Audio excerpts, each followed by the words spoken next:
Deus, glorificado é teu santo nome, Pai. Eu saúdo meus amados irmãos e minhas amadas irmãs com a paz do nosso Senhor Jesus Cristo. Gênesis capítulo 3. A tentação de Eva e a queda do homem. Ora, a serpente era mais astuta que todas as animalias do campo que o Senhor Deus tinha feito.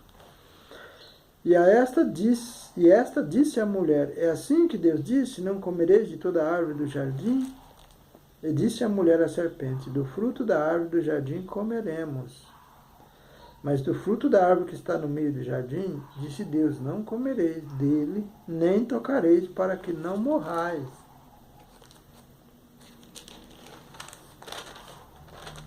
Então a serpente disse à mulher: certamente não morrereis, porque Deus sabe que no dia em que dele comerdes, se abrirão vossos olhos e sereis como Deus, sabendo do bem e do mal. Aqui também tem uma coisa, irmãos, que nunca observaram. Por que nós hoje precisamos estar no meio, com o demônio tentando nós o dia todo? Se nós não temos nada a ver com a criação, com erro de luz lá no céu. Por que eu estou citando isso, irmãos? Para que você veja que a serpente sabia do segredo de Deus nesse momento. Porque ela diz: porque Deus sabe que no dia em que dele comerdes, se abrirão os vossos olhos. Então ela não era só mais astuta. Ela tinha conhecimentos que Adão não tinha. Foi criada como serpente ali. Mas a alma que habitava ali era a alma mais velha, mais conhecedora. Será que não temos nada a ver com Satanás na terra? Ah, mas os anjos caídos com Satanás estão aprisionados. Nós não temos nada a ver. É verdade. Se você observar a palavra futuramente, na palavra a seguir, nas outras, mais na frente, você vai ver que Deus fala que aquele que pecar sabendo, eu castigarei com açoite forte, com mais açoite. E aquele que pecar por ignorância, eu castigarei com menos açoite. Isso me dá uma ideia de que estivemos no céu. Que fomos àquela geração que foi corrompida, a terça parte dos céus. E aí, pensando nisso, eu entendo também que ao viver na terra, sendo tentado por Satanás e seus anjos, Deus está nos dando a oportunidade para nos arrependermos e ver que aquele que nos induziu no céu, hoje, nos tenta e precisamos vencê-lo, escolher entre Deus e ele. Deveríamos ter feito isso no céu. Ah, mas Deus disse que ninguém vem ao céu senão quem desceu do céu. Exato. Você não foi feito por Deus? Adão também não foi? Jesus estava falando dele, que veio do céu, é verdade. Mas o Espírito de Deus não habita dentro de você.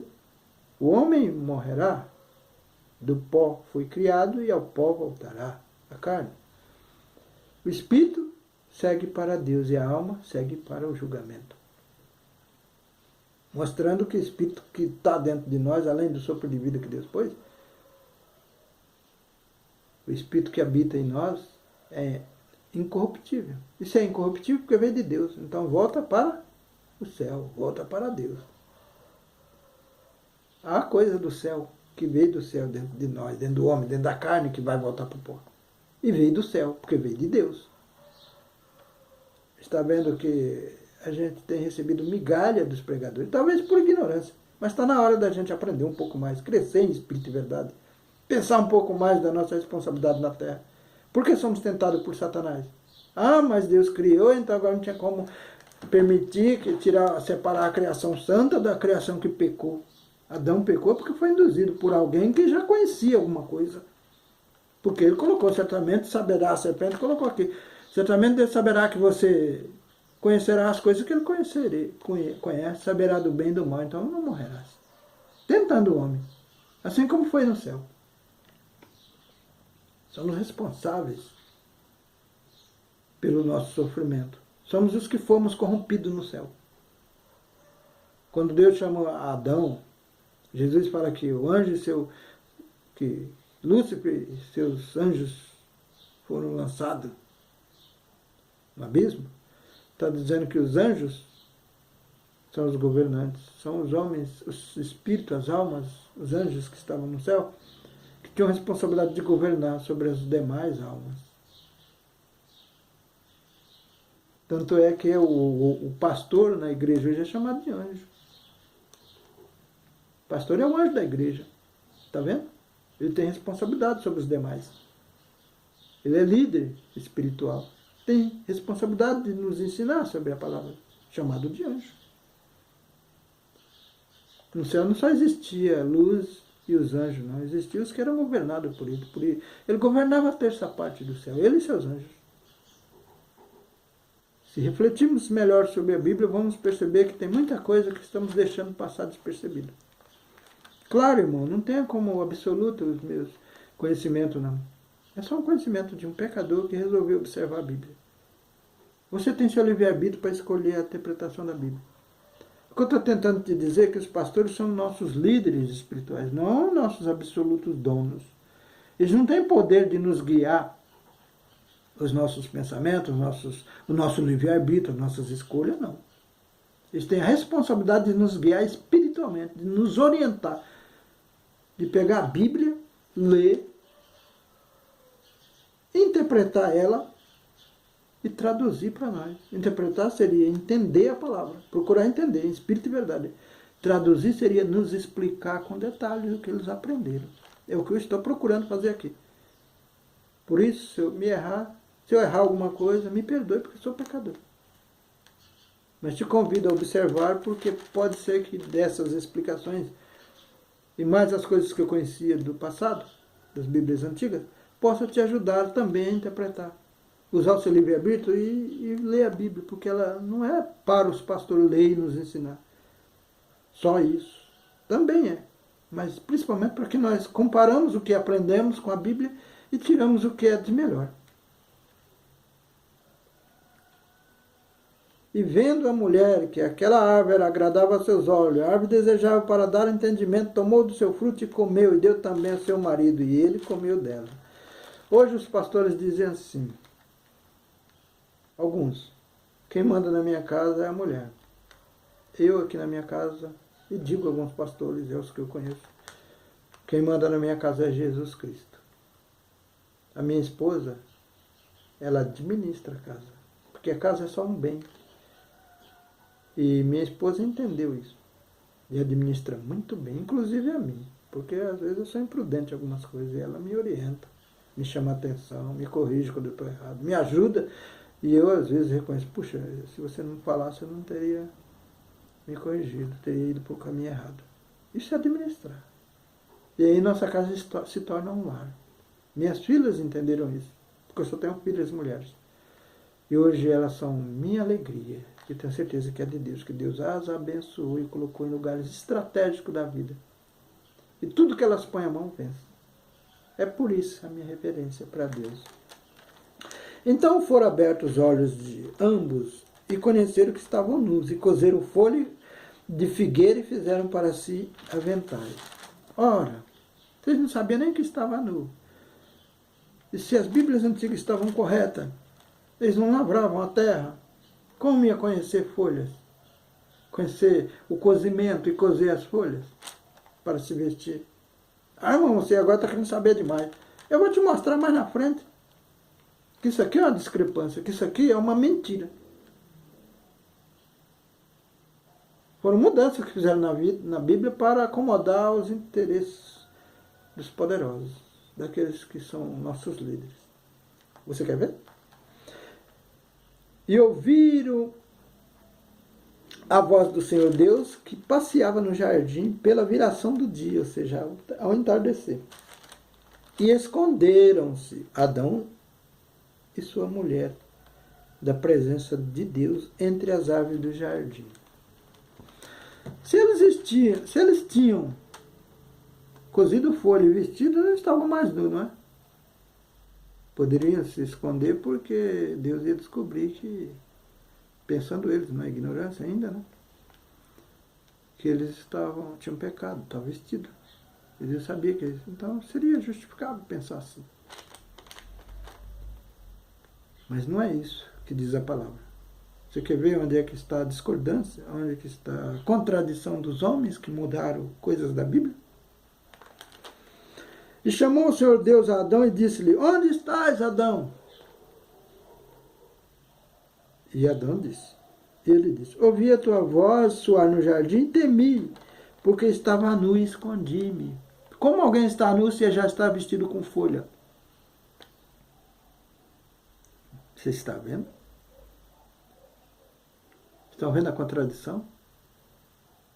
Ele cozeu folha e vestiu, e agora já estava nu, tirou a folha. Bom, agora na presença de Deus é bem astuto, tem mais que a serpente. Tirou, agora eu vou mostrar que estou nu, para que ele não descubra que eu pequei.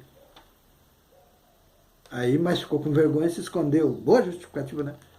Mas aqui eram dois inocentes que estavam descobrindo agora o pecado, a vergonha, as suas vergonhas.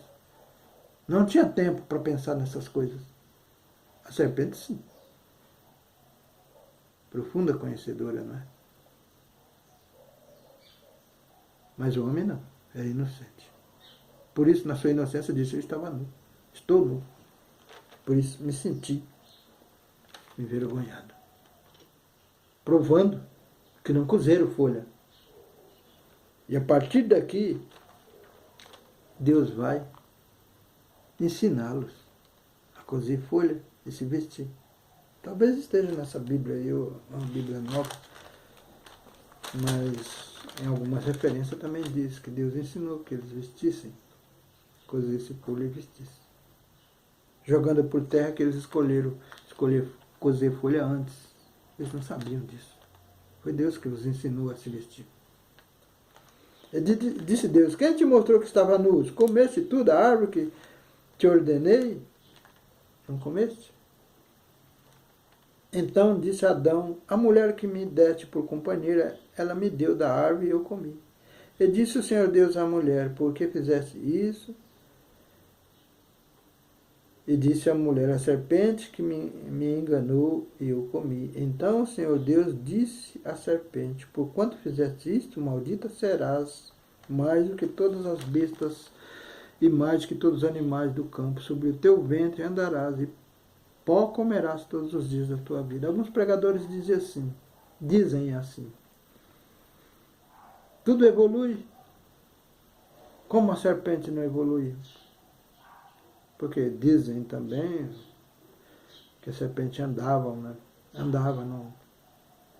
A Bíblia dá essa indicação, que se ela não arrastava o ventre no pó, é porque ela andava. Então está correto quem acredita que ela andava em pé. Não era com o ventre no chão. Está correto. A gente não tem que ter medo de tomar posições, de tirar a interpretação da Bíblia, quando ela não nos dá essas indicações. Mas a serpente evoluiu, pregador. Você que acredita que tudo evolui, que isso aqui é só uma simbologia, que não reflete a verdade. A serpente evoluiu. Há muitas serpentes que não têm veneno. Várias cores. Evoluiu. O veneno dela foi tirado. Prova da sua evolução. Mas isso não tira a maldição que Deus lançou sobre ela. A ordem que Deus deu. Comerás o pó da terra todos os dias da tua vida. Por isso ela se rasteja. Há algumas serpentes que voam. Por exemplo, na Amazônia, no Mato Grosso, tem uma borboleta que ela é chamada de serpente. Tem um corpo como serpente. Ela é cega, ela voa nas árvores e bate noutra, e ela é guiada pelo olfato. Ela sai de uma árvore e vai para outra.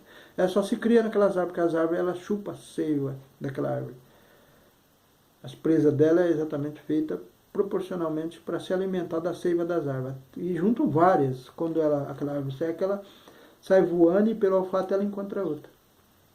Por que ela é cega? Porque voando com veneno ficaria fácil, né? Atacar os homens. Então, se ela voa, mas é cega. Mas eu não chamo de serpente. É um bicho venenoso. Mas como Deus disse, a serpente rasteja. E ela voa, mas é venenosa. E porém, versículo 15, Gênesis, e Deus diz, e porém inimizade entre ti e a mulher. Vou dar uma paradinha aqui para te explicar uma coisa. Hoje nós falamos assim, nos louvores, te amo, Senhor, eu confio em ti. Chamamos Deus de ti. Falta de reverência. Para Deus nós referemos tu, ou Senhor, ou vós, jamais ti. É por isso que, em parte, não recebemos algumas bênçãos.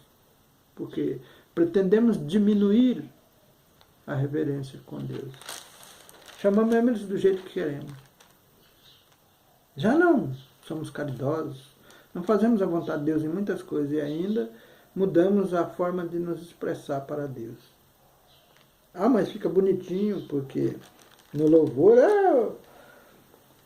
confio em ti, Senhor. Esse louvor é para ti, Senhor. Jesus disse uma vez, pedi e nada recebi, porque não sabeis pedir.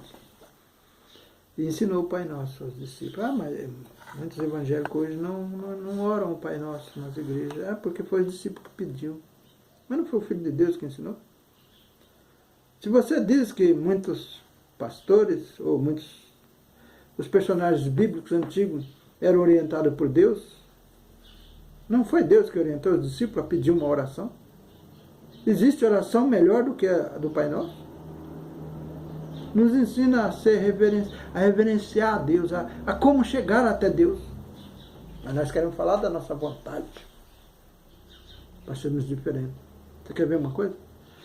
Pai nosso que estás no céu. Veja que chamo de Pai, e não meu, mas nosso, de toda a humanidade. E está no céu.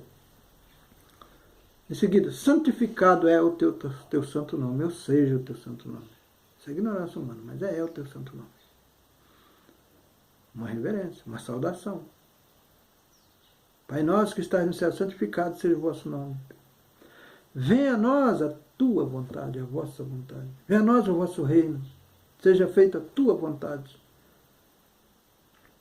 Se até hoje, aqueles que oram ao Pai Nosso, falam, venha a nós o teu reino, porque o reino de Deus não veio a nós até. Ah, mas Jesus esteve, ele é o reino de Deus. Esteve entre nós, mas não veio. Nós não aceitamos. O povo, os nossos antepassados, não aceitavam. Os judeus não aceitavam. Esteve entre nós, mas foi rejeitado. Seja feita a tua vontade, jamais a nossa vontade. Sabe por quê? A vontade de Deus é santa, soberana, cura e salva, liberta, orienta, é prudente, é perfeita. A nossa vontade é corrupta. É a negação da justiça. Por isso, uma reverência. Uma oração perfeita. Seja feita a vossa vontade, assim na terra como no céu. Eu costumo orar em toda parte do universo. Porque se a vontade de Deus for feita em toda a terra, e no céu e no universo, jamais haverá pecado. O pão nosso de cada dia dai-nos hoje. Que pão é esse? O pão substancial que alimenta a alma e fortalece o espírito. A palavra, a sabedoria. Porque o pão que alimenta o corpo, vamos ganhar com o suor do nosso rosto. Foi a palavra de Deus quando Adão pecou. O pão nosso de cada dia dai-nos hoje. Perdoai as nossas ofensas na medida em que perdoarmos os nossos ofensores. Veja, irmãos, perdoai as nossas ofensas quando perdoarmos os nossos ofensores. Sabe por quê? Que justiça há se eu não perdoar? Ah, mas eu fui vítima, não devo perdoar. Jesus estava ensinando que quando você perdoa alguém, você não está livrando ele do pecado. Você está entregando na mão de Deus o jugo sobre a vida dele. Ele só vai ser liberto do mal e do sofrimento e das provações quando ele também aprender a perdoar. Mas quando você perdoa, você é um a menos a julgá-lo, é um a menos a persegui-lo. Você segue a sua vida, mas o que está pecando, o que está te humilhando, o que está sendo corrupto, injusto com você, esse precisa aprender. Mas na medida que você o perdoa, você vai até orar para ele, porque Deus manda nós orar pelos nossos inimigos. Jesus manda. E aí, você deixa ele livre para aprender também. Porque quando você não perdoa, você persegue a pessoa. Ah, mas eu estou lá do outro lado do mundo, estou no Japão, você está no Brasil. Deus é espírito. Nós somos espírito também. Estamos na carne, aprisionados na carne. O espírito habita aqui dentro da cabeça. O resto do corpo é só uma máquina. Por que estamos aprisionados? Você percebeu que os insetos voam? Os mosquitos? Vários insetos? Além dos pássaros. Por que nós não voamos? Porque caímos tanto no pecado que se voarmos fica mais fácil para fazer mais maldade, não é mesmo? Por isso essa prisão não é um castigo, mas sim uma proteção para nós mesmos. Para aprendermos do início como é ser servo de Deus, porque fomos feitos diferente de todos os animais. Amém, irmãos? Então isso é o que Deus diz. Então glorificado é o teu santo nome, Pai.